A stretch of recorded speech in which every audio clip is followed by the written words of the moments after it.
So I don't know why Jada always wants me to make these weird things. Hey guys, Barbara here, Joe here with me today. It is hot. She says, let's make challah bread.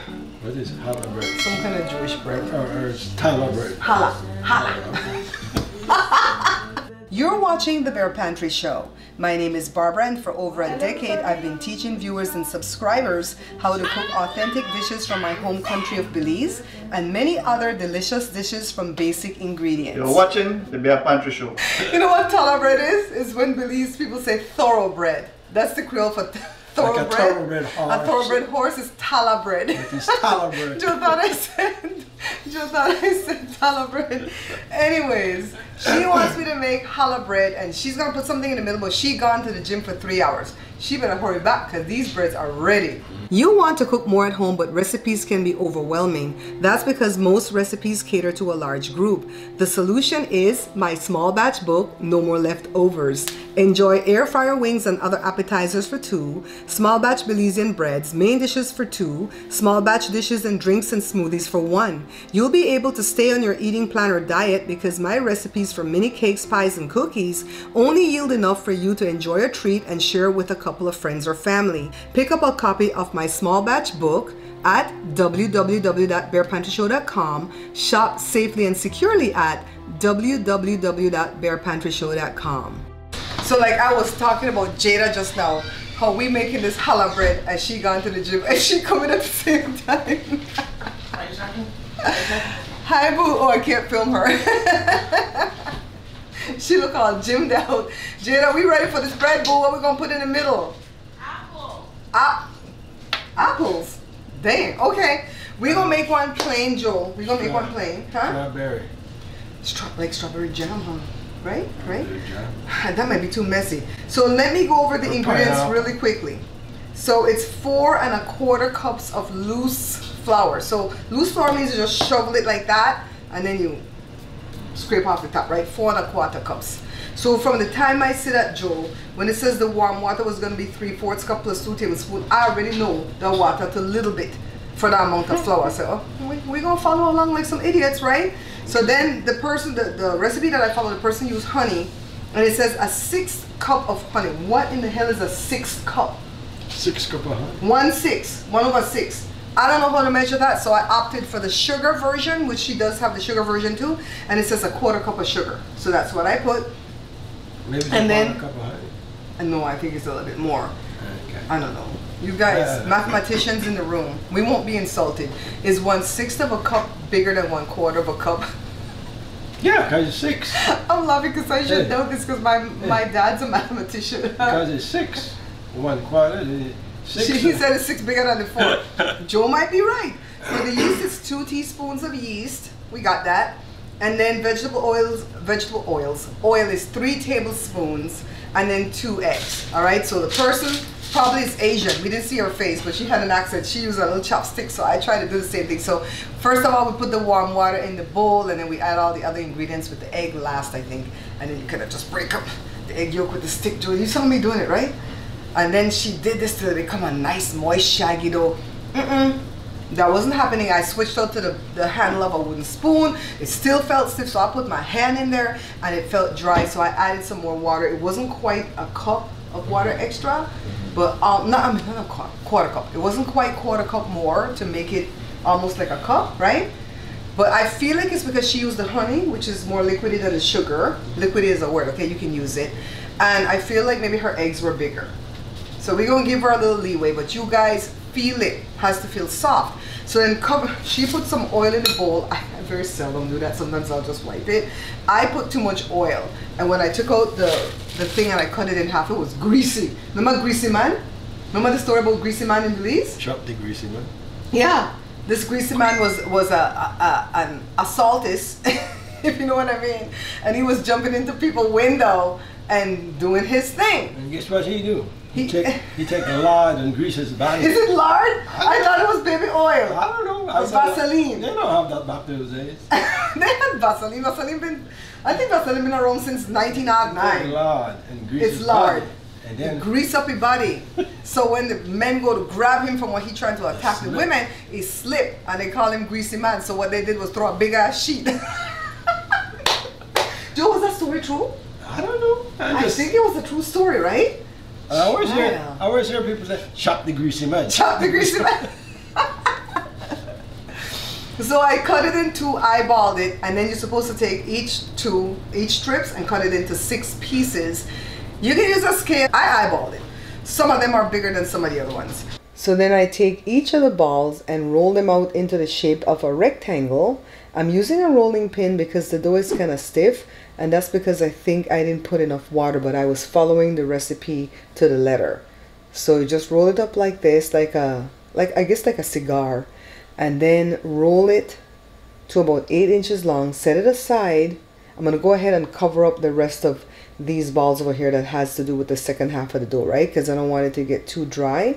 So then I'm gonna come back to these and roll them out even longer. Because the dough is a bit dry, I'm having trouble to roll it on the quartz countertop. So I'm gonna go ahead and switch out to a wooden cutting board and see if this helps. Let's get these ones out of the way and then roll it. Yeah, it's a lot easier to put it on the wood. If you find that it's too dry, go ahead and oil your hand a little bit. If it's too sticky, flour your hand. So now I have 6 pieces and I'm just pinching them together 2 by 2. And then I'm going to put all 3 together and then mash the top part with the heel of my hand so I can merge everything together, and now separate into groups of 2. So 3 groups of 2, okay? This is 1. Okay, this is 1 and this is 2. So the inside one is 1. On this side, the inside one is 1 and the outside one is 2, okay? So at first I tried somebody's braiding technique from the internet, and this lady goes like 1 by 1, and it's kind of a little bit difficult to follow, but I'm kind of getting it. But I'm also nervous because I know that I won't get it again on my own. See? It's kind of confusing, but I'm still following along.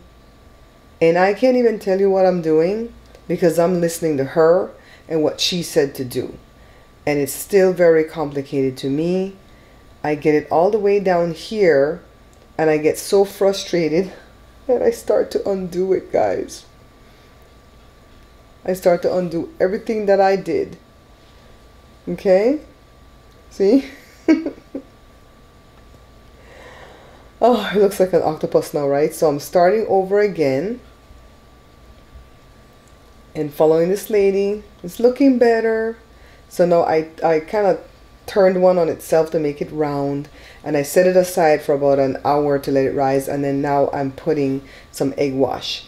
Before I put some oil so it won't get too dry, but after it rises I put some egg wash, and then I baked it at 350 for 30 minutes. And they came out just lovely, and you see how we dug into the flesh. But I'm still upset because I don't know how to to plait the thing. So I'm starting over. I feel like I need to put more water in the dough. So I'm putting all the ingredients in the bowl: the yeast, the sugar, the salt, the oil, the eggs. Go ahead and break it up. Same recipe, except this time I put more water. I started off with 1 cup of water instead of 3/4 cup like they said. And I'm adding the flour, same amount of flour. I'm using my stick to give it a stir. This is just like a chopstick. Now I'm getting my hand in here, and I can feel these parts moist, but the outside parts are super dry, and I have a lot of flour that has to cling to this dough.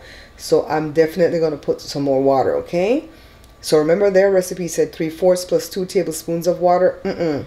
You need 1 cup and 1/4 of water. Everything else is the same. You just need a little bit more liquid. And the recipe that I followed said, you know, if you're using the honey, that's liquid. If your eggs are big, that's more liquid. I suppose that's true, but I'm always going to use the sugar for this rather than honey. So I needed to get this right. So see how kneading is? I'm going to speed up for you. You just kind of go around the bowl and start to move the dough to make the stuff cling from the edge of the bowl. This is what a dough hook would do. You don't need, you know, one of those stand mixers.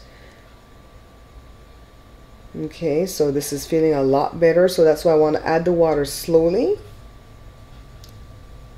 and then get it on the countertop, get everything off my hands. And if it's a tight shot, it's because I recorded this as a reel and I'm trying to repurpose the video as a regular video. So that's why it's so close up, okay? So I'm just kneading and I'm going super fast, right? And I'm going to slow down in the editing just to show you what I'm kneading. I just go ahead and I turn the dough. I rock it back and forth.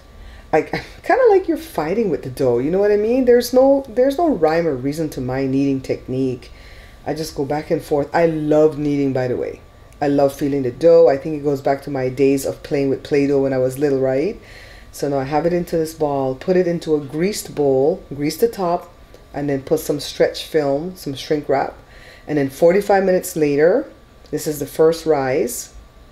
Let's go ahead and get this out of here. Dump it out onto my cutting board, and some people will punch it. You don't have to. Just go ahead and start working it so you can get the air out. Okay, you're going to hear the air release out of the dough. Okay, then cut it in half. We're going to do the same thing we did with the original dough. Eyeball it to cut 6 equal pieces, as equal as you can go. If you have a scale, go ahead and weigh it. I don't want to have to deal with all of that. I don't like doing that when I'm doing bread. I like bread making to be fun. So start making a dome like this, see, and then start closing in the bottom. Pinch it, and then you can roll it between your hand like this, or you can roll it on the countertop or on the cutting board. So see, I have all 6. And then I'm going to deal with the other half to make the 6 balls, because now we have to cover these up and set them aside to rise for 8 minutes. And I won't grease them, but I will cover them with the same greasy stretch film that I used earlier, okay? 8 minutes later, let's take a look at what we do next. See, I don't even need the rolling pin this time around because the dough is so soft and pliable. So I just want to go ahead and roll it up, pinch it,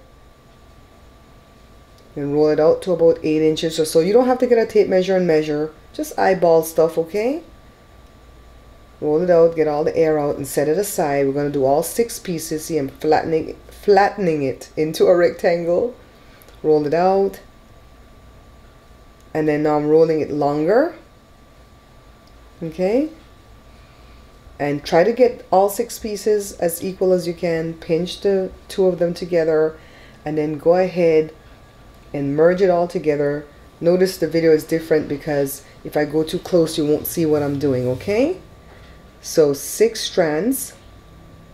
Remember that the 2 outer strands on the right and the left is what we're going to deal with, and the middle one is 1 and the outside is 2.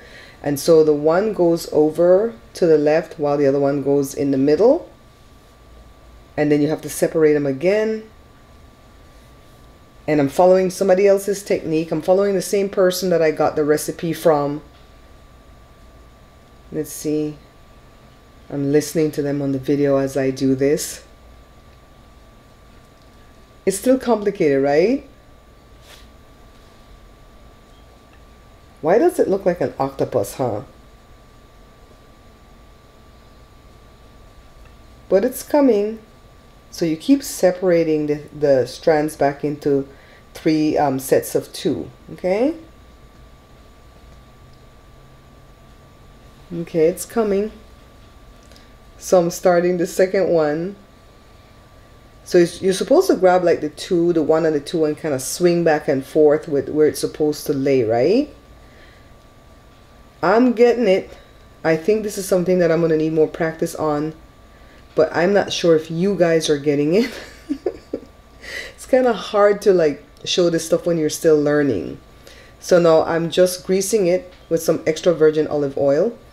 We're going to put this on the parchment lined baking sheet covered up with a stretch film for about an hour. They say 2 hours. You don't need 2 hours. All right. Here they are.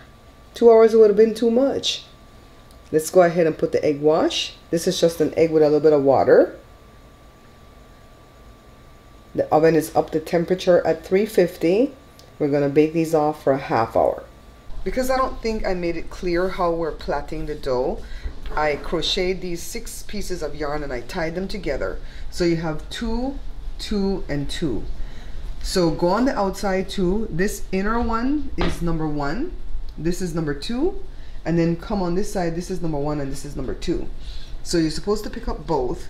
The inside one will go all the way over here, while the outside one will go on this side of the aisle. Kind of like a wedding, right? So then now you separate them. You have to get 2, 2, and 2 again. And because we started on the right, now we're going to go on the left, right? And so the inside one goes all the way over here, while the outside one goes on this side of the aisle, on the bride side, okay? So then we separate them again. So you have to think when you're doing it, okay? You can't be on the phone. So now here's this inside one, goes all the way there, and this one goes on this side of the aisle. You getting it? See how it's starting? And you just continue down, and when I get to the end, I just kind of plait it in 3 and then bend it under, and then I have my bread. I hope that helps, guys, because I still need a lot more practice, okay? Which one should I cut first, guys? We have a fly in the house. Well, we killed that first fly. I killed 2 in the back, and there's 1 floating around again still. Joe, which one should I cut? Let me leave this pretty one for Jada to see. And I'll cut this one, because Jada is the one that gave me this idea. Woo! Look at that. I'm gonna taste it first without anything on top.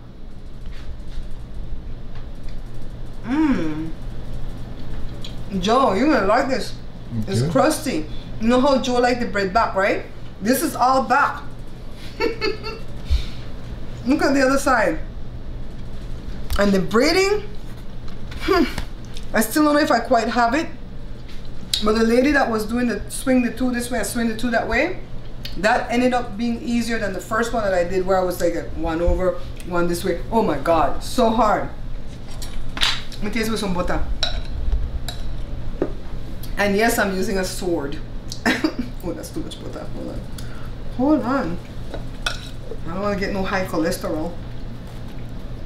Let's taste it.